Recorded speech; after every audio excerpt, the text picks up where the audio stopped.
క్షమించండి, మీరెవరో నాకు తెలియదు, కానీ చాలా హితబాధ చేస్తారు.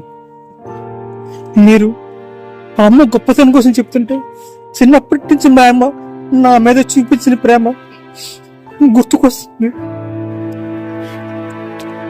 గతం తలుచుకుంటే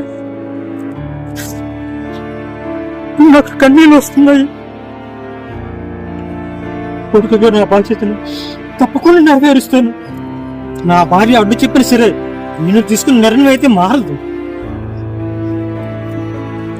ఇక్కడి నుంచి మా అమ్మ ఓల్డేజ్ హోమ్ లో ఉండదు. ఇప్పుడు ఇంటికి తీసుకెళ్తాను.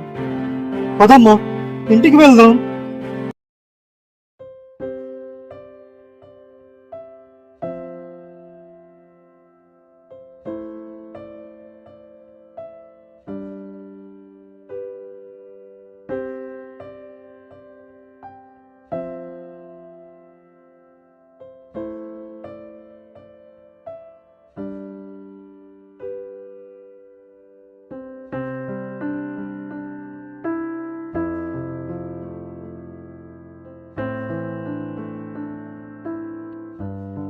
నాన్న, నీ మేలు ఎప్పటికీ మర్చిపోలేను. నిన్ను మర్చిపోలేను. నువ్వు కూడా ఈ తల్లిని మర్చిపోకే.